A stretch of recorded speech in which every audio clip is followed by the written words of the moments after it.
Bueno, continuando con la charla, entonces les estaba hablando que la Segunda Guerra Mundial, les hablé de la Operación Barbarroja, de que era el general Invierno, que fue precisamente el que logró la derrota de Napoleón y la propia derrota de Hitler.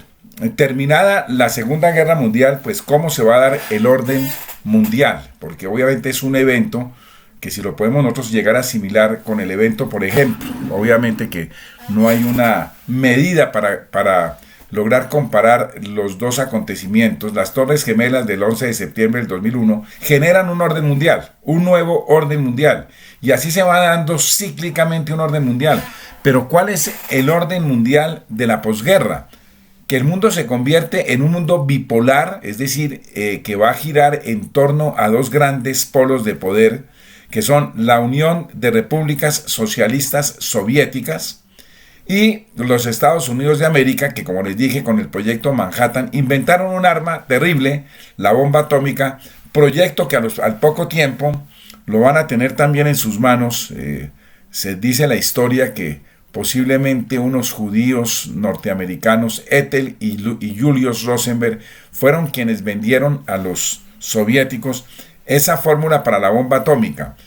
Eso genera un equilibrio de poder militar, es decir, no podemos atacar uno al otro. Es un escenario que va a ser muy complejo.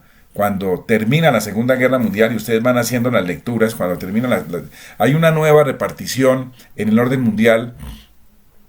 Hay un plan muy importante. ¿Y quién es el beneficiado de la Segunda Guerra Mundial? Pues básicamente las dos grandes potencias. A pesar de la destrucción que sufrió la Unión de Repúblicas Socialistas Soviéticas, se va a posesionar en una potencia de primer orden junto con los Estados Unidos, y todos basados en el equilibrio de poder. La Guerra Fría, en consecuencia, ¿qué es?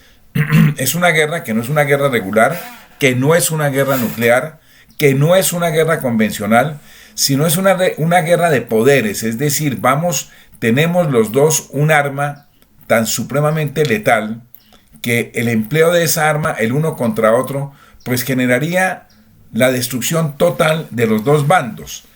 Es decir, a la guerra se va, y este es un principio de la guerra, siempre y cuando de la guerra se logre obtener un beneficio.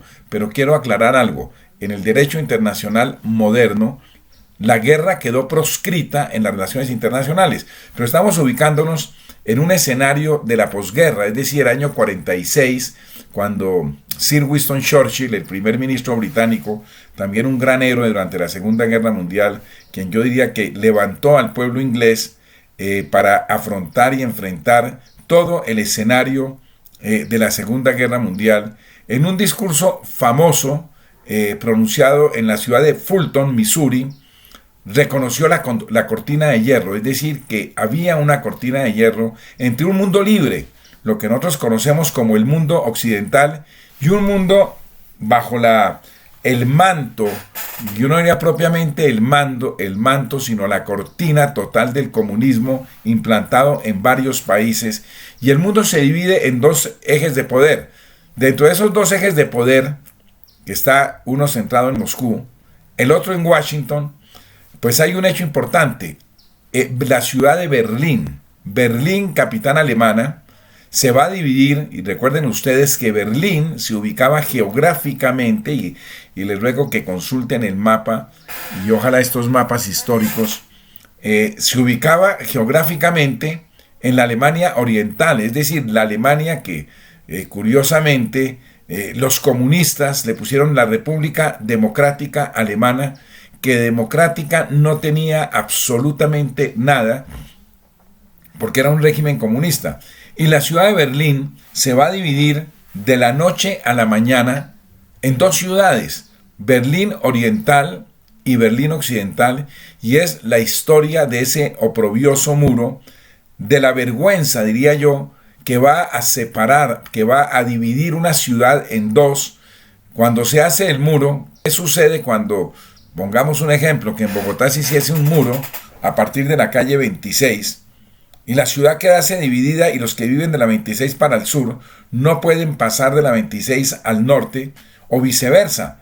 Es decir, se dividieron familias, se dividieron sociedades, se dividieron negocios, intereses, todo lo que ustedes se puedan llegar a pensar, y eso se hace en cuestión de días. Se levanta esa famosa barricada que se va a convertir en ese oprobioso muro de Berlín que va a caer, va a tener un fin cuando el secretario general del Partido Comunista, Mikhail Gorbachev, escribe en los famosos libros La Perestroika, que quiere decir apertura, es decir, la demostración de que el comunismo como sistema político, como sistema económico fundamentalmente, no era operante. Y se reconoce que y se va a caer el muro de Berlín. Ese es un significado importantísimo, y les he contado a ustedes en la historia, jamás un berlinés de la ciudad occidental saltó el muro para pasar a Berlín Oriental, porque el que caía en Berlín Oriental pues quedaba bajo la esclavitud del régimen comunista. Entonces miramos que en las lecturas ustedes encuentran una lectura interesante sobre la Guerra Fría, sobre cómo el mundo, aquí hay unos elementos verdaderamente interesantes, los antagonismos inestables que se dan durante la Guerra Fría, cómo se generó, cómo se creó la organización del Tratado del Atlántico Norte, de la cual Colombia, como un socio marginal, porque obviamente geográficamente, geopolíticamente, Colombia no puede ser parte integrante de la OTAN, sino es un país asociado a la OTAN. Se genera la organización del Tratado del Atlántico Norte como una organización de tipo político-militar que va a tener una respuesta por parte de los países de la órbita comunista cuando Alemania Occidental, y es la respuesta que dan o que se va a dar cuando Alemania Occidental ingresa a la organización del Tratado del Atlántico Norte, se crea el famoso Pacto de Varsovia, que es el similar, el igual, el exacto a la OTAN. Es un esquema de tipo militar, y ese es el elemento de la Guerra Fría. Entonces jugamos aquí en la página 66 del libro, ustedes encuentran qué era la coexistencia pacífica y cómo esa coexistencia pacífica se va a romper prácticamente a partir de 1989, cuando se comienza a dar la caída del muro de Berlín, la disolución de la Unión de Repúblicas Socialistas Soviéticas, y yo diría la liberación de muchos estados, pero obviamente esa implosión tan bárbara. Pero miren ustedes que la Unión de Repúblicas Socialistas Soviéticas se disuelve sin ningún hecho violento, pero cuando se disuelve viene una serie de conflictos religiosos, intestinos, regionales, el conflicto de los Balcanes, porque también se va a disolver la famosa Yugoslavia, una república creada por un partisano, el mariscal Josip Broz Tito, yo diría que el hombre líder de Yugoslavia, como les digo, un partisano, que fue el único que logró sacar durante la Segunda Guerra Mundial a los nazis de su territorio, los sacó prácticamente a mordiscos, y eso le daba al mariscal Josip Broz Tito la posibilidad, la no alineación, y de aquí surge un movimiento que se llama el Movimiento de Países No Alineados. ¿Qué es el Movimiento de Países No Alineados? Es una organización de países que tiene tres inspiradores. El primero, y tal vez el más importante en mi concepto, es Tito de Yugoslavia, Nehru de la India y Nasser de Egipto. Recuerden que Nasser es el que va a hacer el famoso bloqueo durante la Guerra Fría del Canal del Suez. Y recuerden ustedes que bloquear el Canal del Suez es bloquear toda la ruta de petróleo hacia el mundo occidental. Entonces vemos que se da el orden mundial, un orden de transición, y aquí ustedes se encuentran en la página 69 cómo la distribución del poder entonces se da por la posición geográfica, por la organización política, por la legitimidad de gobierno, por la competencia para el liderazgo, por la capacidad material que está representada precisamente en la industria militar. Y así vemos este orden mundial. Jugamos con la distribución de la riqueza, el grado de polarización. Miren ustedes que la Guerra Fría también tiene una característica muy importante y es verdaderamente válida. A ver, verdaderamente válida. Es la polarización del mundo desde el punto de vista ideológico. Es decir, hay un enfrentamiento de tipo ideológico entre el comunismo y la democracia. Son los famosos antagonismos que ustedes ven entre dos corrientes políticas importantes, que son la izquierda y la derecha. Es exactamente igual los antagonismos que se van a dar. Voy a apagar este celular unos minutos. Son los antagonismos que se van a dar entre la izquierda y la derecha, que van a subsistir, inclusive van a trascender en el tiempo y en el espacio hasta la situación actual. A ver, esto ya quedó totalmente apagado. Muy bien, entonces continuando con la... A ver si esto lo logramos apagar. Continuando con la charla. A ver si esto se me apagó. Creo que sí. Bueno, muy bien. Seguimos con la lectura que ustedes tienen que hacer y que vienen haciendo. Lectura seleccionada geopolítica según Pierre Galois, que fue un profesor interesante de la Academia Diplomática del Ministerio de Relaciones Exteriores. Tuve la oportunidad de conocerlo. Ustedes encuentran en esa lectura algunos elementos interesantes, como los conceptos nuevamente repetitivos del general Haushofer, que fue prácticamente el padre de la geopolítica alemana. Lectura que es importante que ustedes la hagan, me la comenten, me envíen a mi correo. Recuerden que mi correo es dario.ruiz@unimilitar.edu.co. Ahora viene el capítulo relacionado con la geoestrategia y la seguridad hemisférica. Sobre este capítulo vamos a hablar algunos aspectos importantes, porque estamos hablando de la seguridad hemisférica. Recuerden también que cuando terminó la Segunda Guerra Mundial, se creó entre los Estados americanos una organización que se llama el Tratado Interamericano de Asistencia Recíproca, o el famoso Pacto de Río de Janeiro de 1947, obviamente para terminar con cualquier amenaza extracontinental que se diese contra algún país americano. Voy a hacer algunos comentarios muy académicos sobre lo que ha sido la historia del famoso Tratado Interamericano de Asistencia Recíproca, y vuelvo y repito, Pacto de Río de Janeiro, que crea un área geográfica que va prácticamente desde el estrecho de Bering hasta la Patagonia, un área geográfica enmarcada. Si ustedes ven el mapa, y les ruego que lo consulten, el mapa del continente americano, el mapa va desde el estrecho de Bering, prácticamente en Alaska, que es el límite o la separación al norte entre Alaska y el mundo asiático, entre Alaska y lo que era la Unión de Repúblicas Socialistas Soviéticas, y la Patagonia. A esa zona, de acuerdo con el Tratado Interamericano de Asistencia Recíproca, no podía ingresar ninguna potencia extracontinental, es decir, extracontinental con visos de amenaza. Yo he dicho algo acerca del TIAR y lo he repetido. El TIAR indiscutiblemente ha sido un organismo que no ha servido para nada.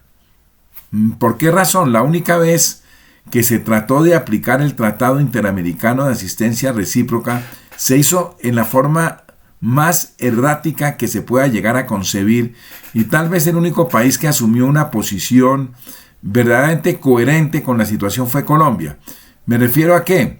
A la famosa guerra por las Islas Malvinas entre Argentina y el Reino Unido de la Gran Bretaña, evento que se inicia oficialmente en el año 1982, creo que fue el 1 de febrero, cuando se inicia la guerra por las Islas Malvinas, unas islas que están a 550 millas de las costas argentinas y a 17.000 millas del territorio británico. Unas islas que se dividen en 3 grupos, y les ruego que consulten el mapa sobre las Islas Malvinas. El primer grupo es la isla la Gran Malvina y la isla Soledad. La capital es Puerto Stanley.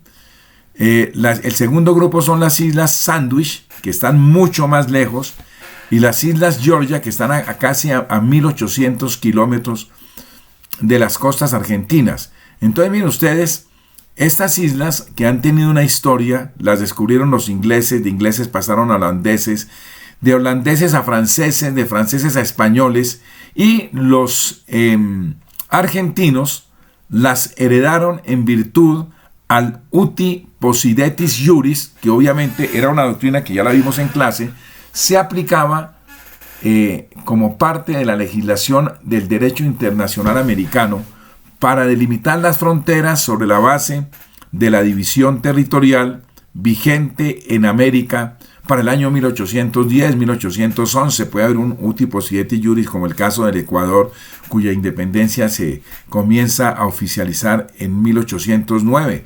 Argentina podría hablar de un uti possidetis juris de 1814. Entonces, miren ustedes, Argentina las hereda por uti possidetis juris, pero coloquémonos en el año 1814. ¿Qué podía hacer la República Argentina? Pues era un país pobre, en vías de desarrollo, con muy poca población, con una incapacidad absoluta de poder dominar, controlar las Islas Malvinas, porque, como les digo, era una nación como nosotros, una nación en formación. Uno se pregunta, ¿y por qué Argentina es particularmente Buenos Aires, es una ciudad europea? Bueno, porque a principios del siglo XX, más o menos llegaron a Buenos Aires 7 millones de europeos. Y eso es una cifra verdaderamente interesante. Vinieron de todas partes, de Italia, de España, fundamentalmente de Italia, que empiezan a conformar el Estado argentino. Entonces, este conflicto por las Islas Malvinas, que tienen una gran importancia estratégica. ¿Por qué hablo de que las Islas Malvinas tienen una gran importancia estratégica? Porque quien posea las Islas Malvinas tiene una proyección directa sobre el continente antártico, que es la mayor reserva de agua dulce en el planeta Tierra. Colombia es parte de ese famoso tratado antártico, que creo que es del año 1959, y del Protocolo de Madrid. Y obviamente la proyección que tiene una isla, recuerden ustedes que esto también lo vimos en clase, que la jurisdicción marítima de los estados abarca 4 conceptos fundamentales: mar territorial de 12 millas, donde el Estado ejerce soberanía; plataforma continental, que es el suelo y el subsuelo marino, con una extensión de 200 millas, es decir, se extiende horizontalmente en un plano geográfico hasta 200 millas; zona económica exclusiva, que como su nombre lo indica, es una zona para que el Estado que tenga esa proyección sobre esa zona económica exclusiva pueda pescar y explotar los recursos marinos exclusivamente para ese Estado. Miren ustedes que plataforma continental y zona económica exclusiva, para que ustedes lo entiendan mucho mejor, tienen la misma extensión geográfica.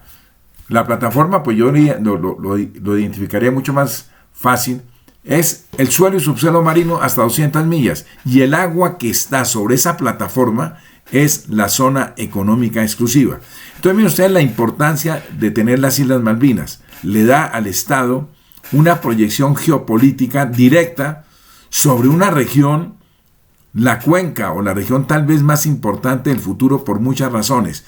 La Antártida es un continente de tierra cubierto por hielo, y eso cambia totalmente la connotación que puede tener con respecto al círculo polar ártico, que es hielo, cubierto por hielo, y no hay nada que explotar allí, simplemente hay presencia, hay bases, pero no tiene la importancia geoeconómica tan trascendental que puede tener el continente antártico, y de aquí se deriva el problema de las Islas Malvinas. Voy a contarles un poco de esta historia acerca de cómo fue y cómo se generó y cómo se dio el famoso conflicto por las Islas Malvinas. Recuerden, este es un conflicto militar que va a enfrentar a un país del Tratado Interamericano de Asistencia Recíproca que ya mencioné, del famoso Pacto de Río de Janeiro de 1947, frente a una potencia de la OTAN, Organización del Tratado del Atlántico Norte. ¿Por qué se va a dar la guerra? Porque en el momento de la invasión argentina, cuando hay una invasión militar como la que hicieron los argentinos, que estando las islas ocupadas por los británicos desde 1833, año en que prácticamente se sacan los últimos reductos argentinos de las Islas Malvinas, los argentinos ocuparon las islas, poblaron las islas, perdón, los británicos ocuparon las islas, se generó allí una cultura. Las Malvinas tienen otra acepción en español, en inglés, las Falkland, y todos estos habitantes de las Malvinas, que pueden ser 2.000, 2.500 en la Gran Malvina y Soledad, pues juega también un principio importante, la libre autodeterminación de los pueblos. Ellos quieren ser británicos, no quieren ser súbditos de la corona argentina. Entonces, nos ubicamos en ese siglo XIX, a partir de 1833, cuando los británicos definitivamente ocupan las Islas Malvinas, que jurídicamente, porque esto hay que aclararlo muy bien, jurídicamente le pertenecían a los argentinos en virtud a Lutis Possidetis Juris de 1810. Y hay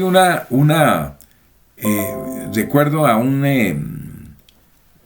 miembro de la Cámara de los Comunes, Sir William Moresworth, que decía: concurren aquí las miserables Islas Malvinas, islas azotadas por el viento, que le han generado a la corona británica una erogación de más de 35.000 libras esterlinas sin retorno de ninguna clase. Miren ustedes, y decía, y es mejor que le entreguemos, que le devolvamos esto a los argentinos que justamente las están reclamando. Bueno, pasa ese periodo del siglo XIX, llegamos al año 1919, cuando se creó la famosa Sociedad de las Naciones, mediante el Tratado de Versalles de 1919, que le puso fin a la Primera Guerra Mundial. Y toca un punto importante, Primera Guerra Mundial, porque aquí hay que vincular absolutamente todos los hechos.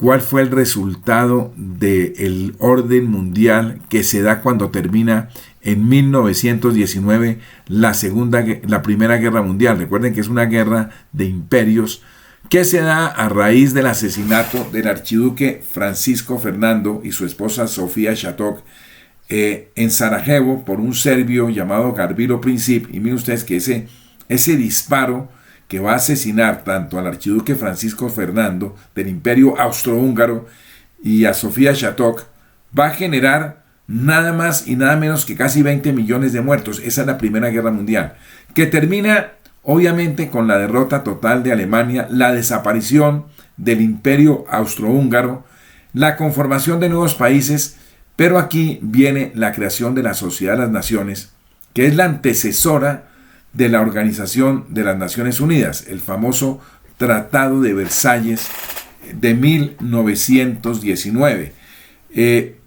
Argentina es el primer país en llevar ante la asamblea de esta organización, una reclamación por las Islas Malvinas, hecho que va a seguir dándose reclamaciones permanentes cuando se crean las Naciones Unidas. Argentina también mantiene esa reclamación por las Islas Malvinas. En Naciones Unidas se debatió el tema de las Malvinas, que había que retornarle a los argentinos las Islas Malvinas porque le pertenecían a los argentinos. Pero obviamente ya los ingleses, posesionados por las Islas Malvinas, dueños de las Islas Malvinas, dominantes sobre las Islas Malvinas, con unos intereses estratégicos fundamentales. Y les recomiendo, mis queridos estudiantes de primer semestre de los cursos A y B, que miren muy bien también en el mapa todo esto que les estoy contando acerca de las Islas Malvinas. Llegamos a la década de los años 70 y hay una serie de acuerdos entre Argentina y el Reino Unido de la Gran Bretaña con respecto a las Islas Malvinas. ¿Cuáles eran esos acuerdos? Bueno, apoyo en interconexión eléctrica, la empresa LADA, Líneas Aéreas del Estado Argentino, podía volar hacia las Islas Malvinas llevando pasajeros sin cartas de navegación internacional, sino como fueran vuelos locales. Había apoyo en sanidad por parte de Argentina a las Islas Malvinas. Pero viene la década de los años 70 en el continente americano, una década supremamente conflictiva, porque es cuando aparecen en todo el continente americano, con excepción, yo diría, de Venezuela, de Colombia, de Costa Rica y de México, dictaduras militares. Entonces, Argentina, que también tiene una historia interesantísima, miren ustedes, ellos tuvieron un general, Juan Domingo Perón, que fue uno de los dictadores interesantes en la historia argentina, casado con Eva Duarte de Perón, una bailarina que va a ser una socialista interesantísima. Ha sido considerada como la mujer del milenio por todas sus ejecutorias, pero bueno, no nos vamos a detener mucho a hablar de Eva Duarte de Perón, que murió a la edad de 33 años de un cáncer terrible, pero que marcó muchísimo la historia argentina. Y la segunda esposa de Perón, Isabel Perón, asume democráticamente el poder en la Argentina. Pero viene algo que es, y lo vamos a vincular, que es la expresión y la extensión de la Guerra Fría. ¿Cómo se expresa la Guerra Fría? Pues las potencias comunistas, empecinadas en que no podían hacerle la guerra a los Estados Unidos de América ni a las potencias occidentales, pues se encargan de una estrategia muy conocida. Vamos a crear, financiar, apoyar grupos subversivos o terroristas, y hay que decirlo con muchísima franqueza, sin herir ningún tipo de susceptibilidad, para poder debilitar las democracias occidentales. Y eso se va a expresar en Guatemala con Jacobo Arbenz, se va a expresar en Argentina con Montoneros, con Tupamaros en Uruguay, con el Frente Patriótico Manuel Rodríguez, y no se diga nada acerca de Colombia, la democracia más antigua del continente, la segunda democracia del mundo, pero amenazada también por estas. Si tocamos el caso de Centroamérica, pues es un caso también que va a ser emblemático en esto que se va a conocer el escenario de la Guerra Fría. Ese escenario de la Guerra Fría, de la creación, conformación de grupos subversivos, guerrillas comunistas, para desestabilizar gobiernos democráticos, va a generar unas reacciones supremamente curiosas y una política que se llama la política de seguridad nacional, que es una doctrina de los Estados Unidos para enfrentar esa amenaza comunista que se cernía.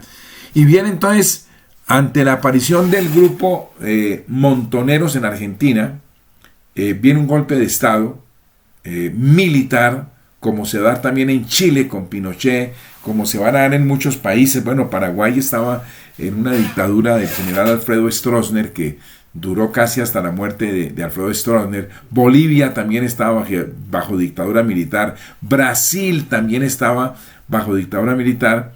Entonces, el general Rafael Videla le da un golpe militar a la presidenta Isabel Perón y se inicia la dictadura o el proceso de dictadura militar argentina.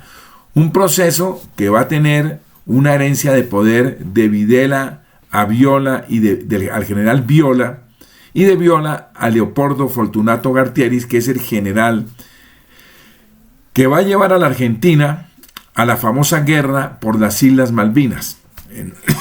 Como les digo, en 1982, este general va a comprometer a la Argentina en un conflicto militar de unas dimensiones de desequilibrio extraordinario.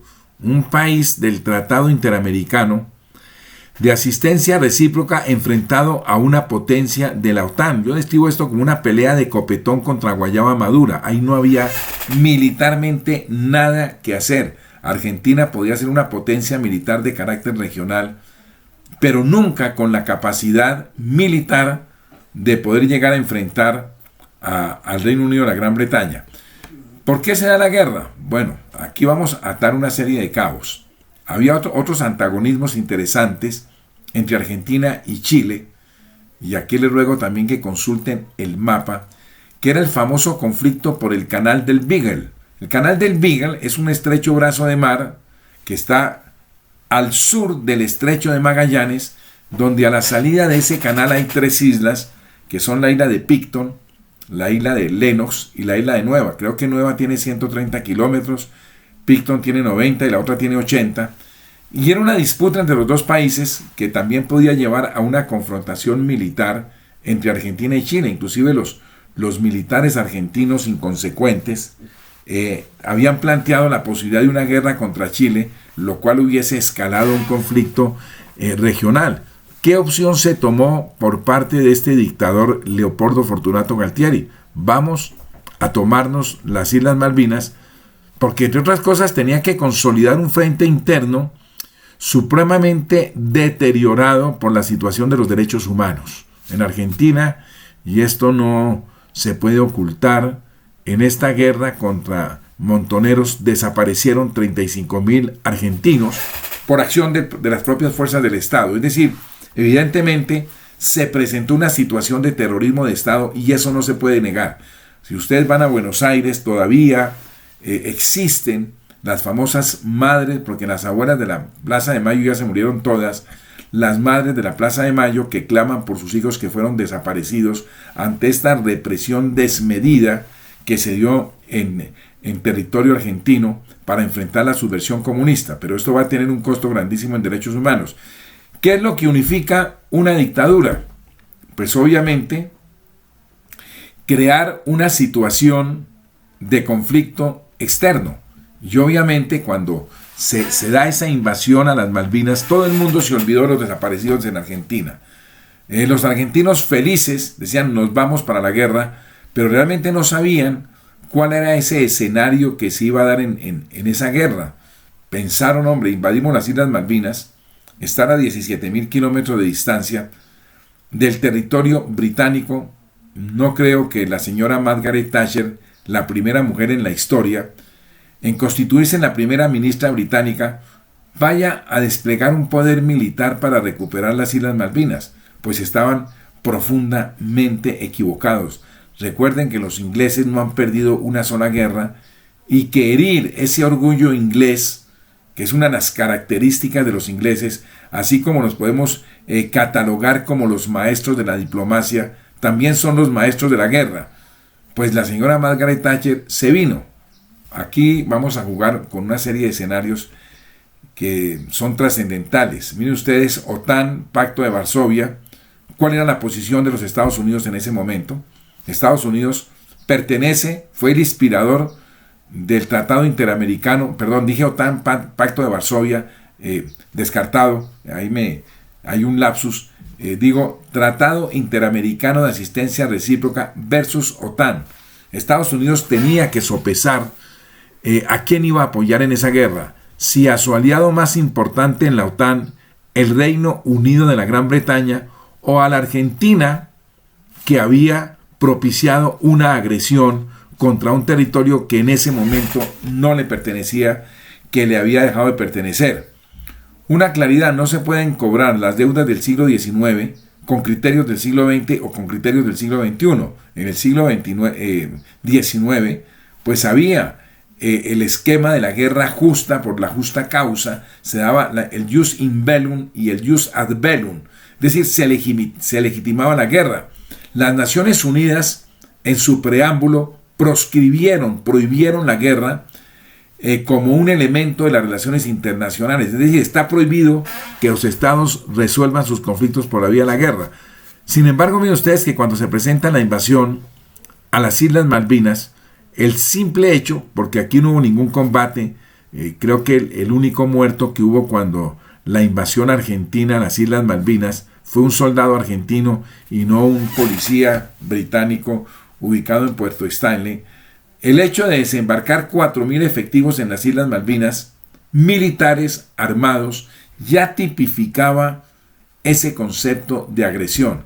Y cuando hay una agresión, ¿qué mecanismo opera? ¿O cómo definimos o cómo se puede definir el concepto de agresión? Bueno, advierto, Naciones Unidas tardó 10 años para esbozar un concepto de agresión como ataque armado no provocado. Ataque armado no provocado. Aquí no hay ataque armado, pero el hecho de que 4.000 militares o soldados argentinos, entre otras cosas, mal entrenados, lo que nosotros llamamos soldados conscriptos, no soldados profesionales como los que tenemos en Colombia, desembarquen en las Islas Malvinas, ya era un acto de guerra.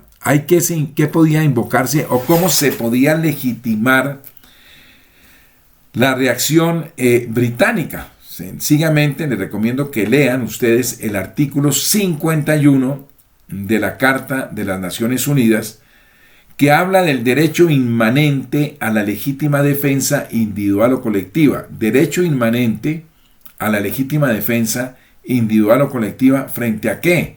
Frente a un acto de agresión. Y como les digo, agresión es ataque armado no provocado. Es decir, se legitimaba totalmente la acción militar británica. Bueno, aquí van a operar varios organismos. La OEA, Organización de Estados Americanos, el TIAR, la OTAN, Consejo de Seguridad de las Naciones Unidas. Voy a colocar todos en un plano jurídico. Hablamos de la Organización de los Estados Americanos, hablamos del Tratado Interamericano de Asistencia Recíproca, hablamos de la Organización del Tratado del Atlántico Norte, hablamos de las propias Naciones Unidas y hablamos de un organismo que es prácticamente el que manda, el que ordena, el que define.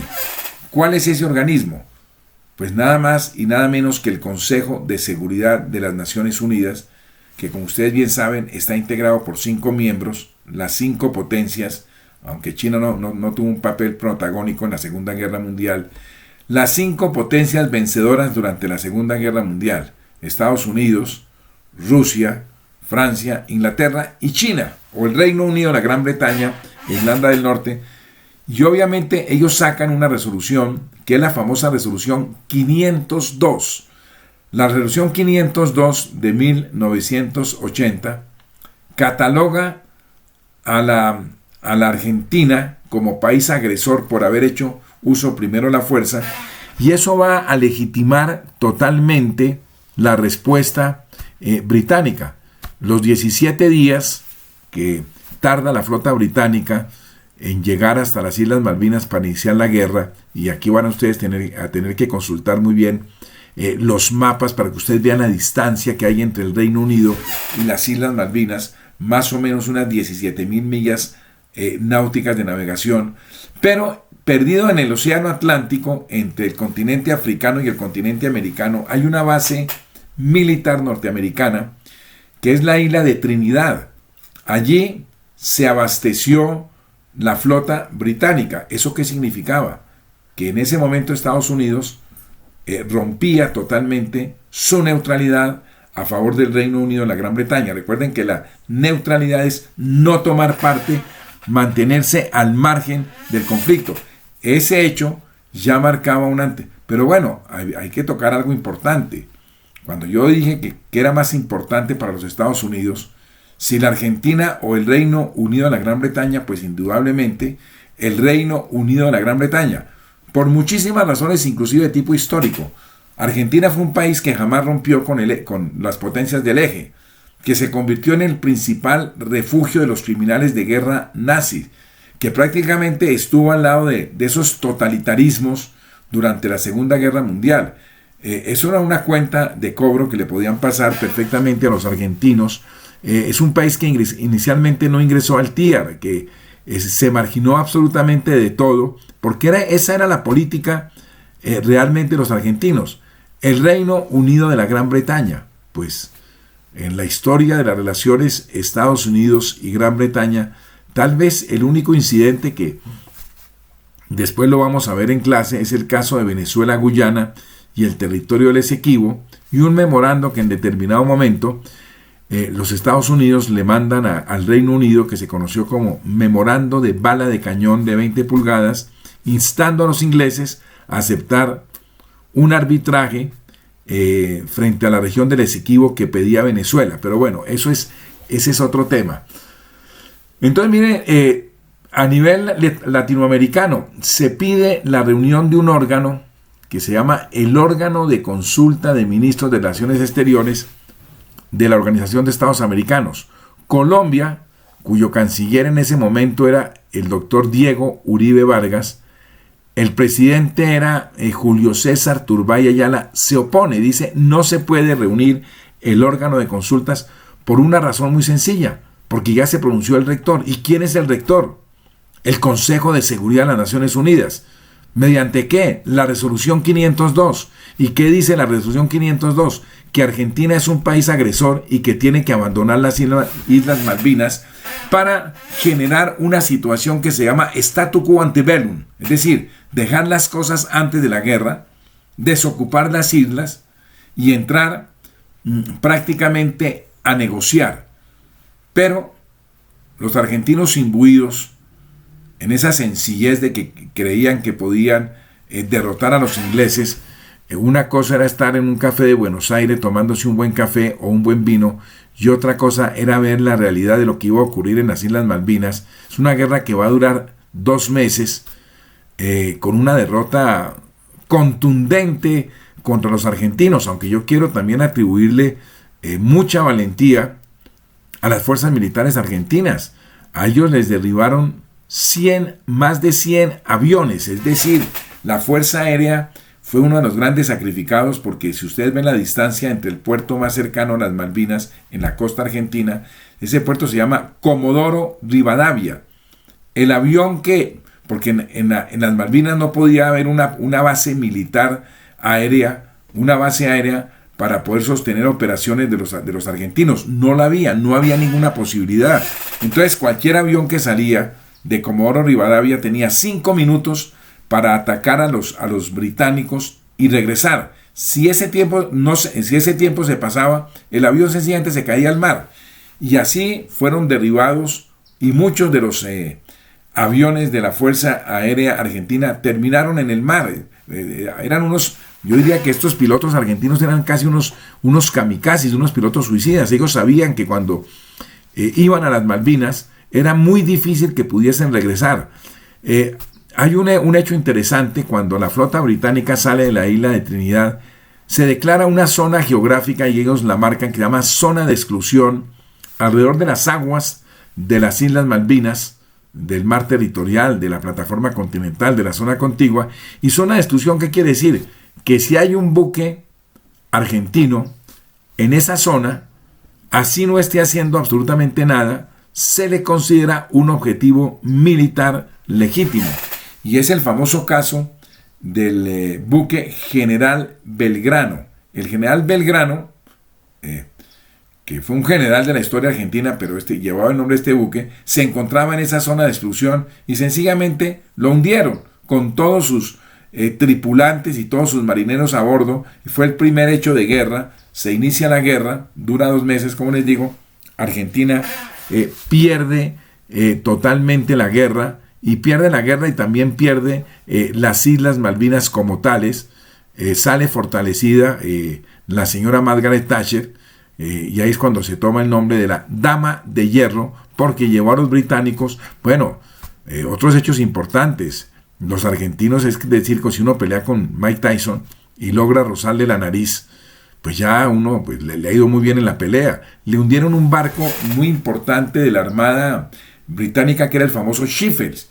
Mandaron unos portaaviones, el Hermes y el Invencible. Vino también el Príncipe de Inglaterra a esta guerra que, como les digo, termina en una profunda y gravísima derrota militar para los argentinos. ¿Cuál es la consecuencia por las Islas Malvinas? Pues hay muchas consecuencias de orden geopolítico, de orden político. Algo que tampoco los pueblos perdonan es cuando una dictadura o un gobierno lleva al país a la guerra y la pierde. Y eso le pasó a los argentinos, es decir, se va a caer la dictadura militar. Se van a dar en consecuencia todos los procesos jurídicos por el tema de los desaparecidos en Argentina, por el tema de los derechos humanos. Argentina va a entrar a la democracia. Se restablecen, obviamente, con el correr de los años, nuevamente las relaciones diplomáticas entre los dos países, y el Reino Unido, la Gran Bretaña, mantiene su soberanía sobre las Islas Malvinas, que, como les digo, han tomado una importancia estratégica fundamental. En la página 101 del libro que ustedes tienen, verán otro conflicto. Les recuerden ustedes este libro que lo tienen que tener ustedes, que yo les dije que le sacaran fotocopia, que es el famoso problema de la mediterraneidad de Bolivia. Está citado en las lecturas, pero les voy a ampliar un poquito el tema del problema de la mediterraneidad de Bolivia para que ustedes también lo estudien, que es un tema interesantísimo. Hay dos países en el continente que no tienen derecho o no tienen acceso al mar, que son Paraguay por su nacimiento y Bolivia porque pierde ese territorio en lo que se llamó la Guerra del Pacífico. Entonces hemos concluido el tema Argentina-Malvinas con una conclusión. No hay posibilidad a futuro de que Argentina pueda llegar a recuperar las Islas Malvinas. Las perdió a través de un evento, de una confrontación de tipo militar. No digo las perdió porque no las tuvo. Ratificó su pérdida por las Islas Malvinas. Se ha podido lograr, miren ustedes, una serie de acuerdos con el Reino Unido, un proceso de transición, lo que ustedes quieran, pero el error más grave que cometió la dictadura militar argentina fue llevar esto a un escenario de guerra con las consecuencias que todos vemos. Ahora tocamos el conflicto por la mediterraneidad de Bolivia. La palabra mediterránea, como su nombre lo indica, es en medio de la tierra. Por eso hablamos del Mare Nostrum o el mar Mediterráneo, que está en medio de la tierra. ¿Cómo se da ese problema de la mediterraneidad de Bolivia? En una guerra que abarcó uno de los grandes periodos de conflicto en el continente americano, que es la Guerra del Pacífico, un evento que va de 1879 a 1883. Entonces hay que mirar cada uno de los actores de la guerra. Son tres.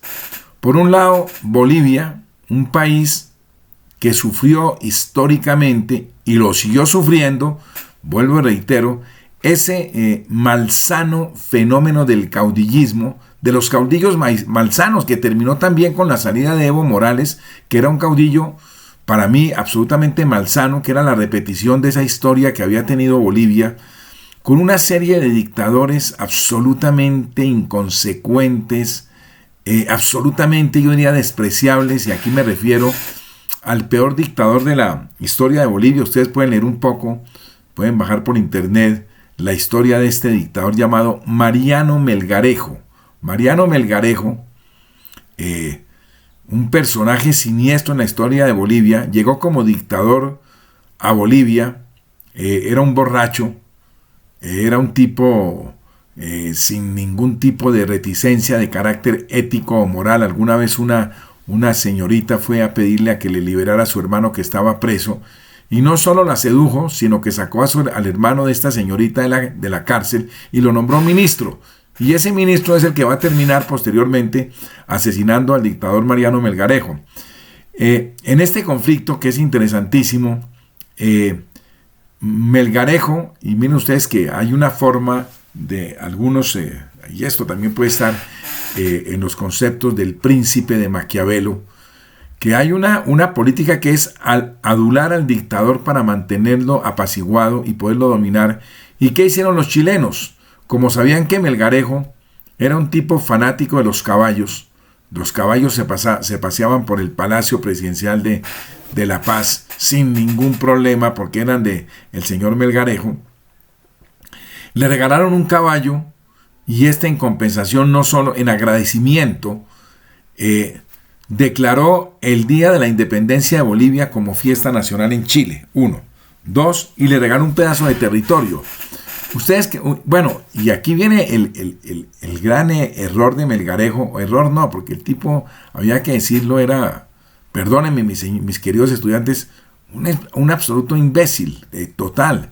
Hizo unas concesiones en la costa boliviana en los puertos de Antofagasta, Tacopilla, Cobija y Mejillones para que los chilenos pudiesen explotar nitrato. Recuerden ustedes que Chile es un país eminentemente, su economía se ha sustentado en la minería, nitrato, guano, todo esto.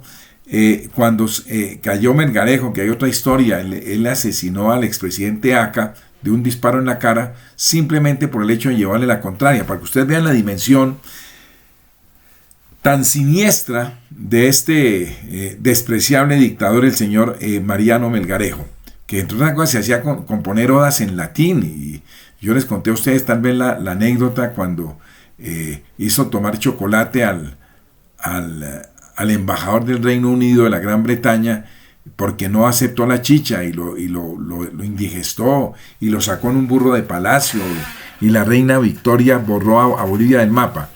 Viene el segundo actor. Había un pacto secreto entre Bolivia y Perú, que cualquier acto de agresión que se presentase contra el territorio de uno de esos dos países sería respondido por los dos países, es decir, una alianza militar defensiva. Y si ustedes ven el mapa, el único posible agresor pues necesariamente era Chile. Entonces, si se metían con Bolivia, Perú se metía en la guerra. Sale Melgarejo y el nuevo gobierno le sube al impuesto, por eso se llama la guerra del centavo, le sube un centavo por quintal de nitrato que se sacase del litoral boliviano a los chilenos. Esto no les gustó a los chilenos y ya invadieron lo que tenían invadido, y obviamente Perú entra en la guerra contra Chile, una guerra que va a durar. Bolivia no dura absolutamente nada en este conflicto, es decir, era tan desmoralizante la situación del ejército boliviano que realmente no hay que contar la historia de esta guerra, porque de esta guerra respecto a la acción propia de los bolivianos. No duraron nada en la guerra, y la guerra se centra entre dos países, Chile y Perú. Una guerra bastante dura. Miren ustedes, también Perú, cuando analizamos históricamente qué ha sido Perú, recuerden que el libertador Simón Bolívar decía: en el Perú solo hay oro y esclavos, y los dos elementos son corruptos. Era un país también sometido al caudillismo. Y pongámoslo o comparémoslo con Chile. Entonces miren ustedes el mapa de Chile. ¿Qué es Chile? Es un país de una conformación alargada totalmente, que está circunscrito entre la cordillera de los Andes y el mar. Creo que la máxima anchura entre la cordillera y el mar son 370 kilómetros. Es decir, no hay un fenómeno geográfico que llegue a fracturar a Chile. Por eso es que digo que el chileno es chileno en todas partes. Es chileno en el sur, es chileno en el norte, es chileno en el centro. Diferente de lo que le puede pasar al colombiano. Es pastuso en el sur, costeño en el norte, llanero en el oriente, chocuano en el occidente. Entonces, Chile, históricamente, es un país que no va a vivir lo que vivieron todos estos países. Las guerras internas, que también se conocen con el nombre de las guerras intestinas. Se inicia este conflicto, un conflicto bastante duro. Termina con la ocupación de Lima. Lima estuvo ocupada por las tropas chilenas casi 2 años. Imagínense ustedes, vean el mapa, dónde está la ciudad de Lima y por qué esa vulnerabilidad tan grande de Lima. Porque el centro vital, cuando el núcleo vital del Perú es Lima. ¿Y dónde está el núcleo vital? En la costa. Y si Lima está en la costa, pues era muy susceptible de una invasión naval, y así se hizo. Ocupan Lima. Hay una famosa batalla, que es la batalla de Ángamos. El héroe nacional del Perú es el almirante Grau. Grau, entre otras cosas, nieto de Cartagenera. Este almirante, en la batalla de Ángamos, que tenía un buque que está, no sé si es en Valparaíso, el Huáscar, se le instó a que se rindiera y no se quiso rendir, es decir, se hizo matar. El buque se incendió, los chilenos lograron recuperarlo y Grau murió, es decir, jamás quiso rendirse, y es el héroe nacional de los peruanos, es el almirante Grau, y bueno, termina la guerra, viene un tratado de paz en 1883. ¿Qué pierde Bolivia?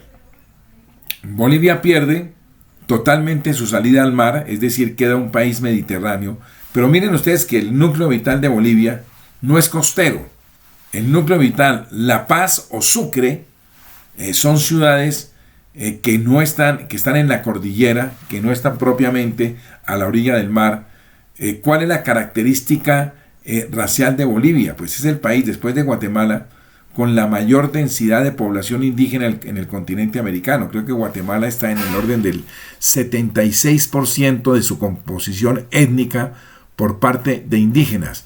Entonces, ese es un elemento que es importante tenerlo en cuenta cuando hablamos de esta, que como les decía, Chile es un país estable. No ha tenido, la única vez que se rompió la democracia en Chile fue cuando la dictadura del general Pinochet, por allá en 1973, que se da por las mismas causas que expliqué con respecto a la Argentina, se da por las mismas causas. Entonces termina la guerra en un tratado de paz. Perú pierde dos provincias, que son las provincias de Tacna y Arica. Se le da una relativa salida al mar a Bolivia por un carreteable que unía el puerto de La Paz, el puerto de la ciudad de La Paz con la costa, pero es una salida realmente que no va a satisfacer jamás los intereses de los bolivianos en su pretensión de querer salir al mar. Viene un tratado que es el Tratado de 1929, que creo que se conoce con el nombre de Tratado de Paz de Ancón, en que por un referéndum la provincia de Tacna, que había sido ocupada por los chilenos, retorna a los peruanos, pero los peruanos se quedan con la provincia de Arica. La pregunta es, ¿y qué pasó con los ciudadanos de Arica que eran peruanos y que Arica quedó siendo chileno? Pues pasaron a ser chilenos y se van a convertir en ciudadanos chilenos y no ciudadanos peruanos. ¿Qué dice ese tratado de paz? Que cualquier posibilidad de salida al mar para Bolivia no puede contemplar territorios que antes de la guerra le hubiesen pertenecido al Perú. Y les ruego, mis queridos estudiantes, que miren muy bien el mapa y miren que la única posibilidad de salida al mar para Bolivia es la provincia de Tacna. Y Tacna, es la provincia de Arica, y Arica es en este momento chileno. Entonces ese tratado, como se dice, Chile puso con candado la aspiración de salida al mar para Bolivia y el Perú guardó la llave. ¿Qué ha sucedido en este escenario? Bueno, hoy en día pues no hay relaciones diplomáticas entre Chile y Bolivia. Se rompieron a raíz de una negociación que se trató de hacer entre el dictador Augusto Pinochet Ugarte y Hugo Banzer, que era el dictador boliviano, de hacer un trueque territorial que inicialmente, es decir, yo le doy a usted salida al mar, pero usted me cede un pedazo de territorio boliviano en compensación con el territorio que yo le voy a ceder. Esto inicialmente fue aceptado por el general Hugo Banzer, rechazado por los bolivianos. Viene una ruptura de relaciones diplomáticas y allí prácticamente concluye la salida al mar para Bolivia. Bueno, vamos a hacer una pequeña pausa de un tiempo prudencial y continuamos con la segunda sesión de las clases de la semana entrante. Les ruego, vuelvo y repito, la lectura que yo les dejé, que es prácticamente la totalidad del libro. Les voy a pedir a ustedes y les voy cuál va a ser la metodología que vamos a seguir sobre la materia, en vista pues de la situación que nos obliga a todos y especialmente a quienes hemos cumplido particularmente el día de hoy 71 años, que nos van a tener confinados hasta el 30 de mayo, razón por la cual va a ser un poco difícil si esta situación, que no creo que se supere en 80 días, se llega a superar. Tendríamos que hacer este esquema de clases y obviamente los exámenes los vamos a hacer a través de esta comunicación, es decir, trabajos que ustedes hagan, investigaciones que ustedes hagan, porque obviamente un examen virtual pues tiene unas vulnerabilidades bastante graves, bastante grandes, y me gustaría más que ustedes hicieran unos ensayos, unos análisis de temas que yo les doy, y eso va a ser lo que va a jugar para el segundo parcial. Entonces aquí hacemos una pausa y muy agradecido con ustedes.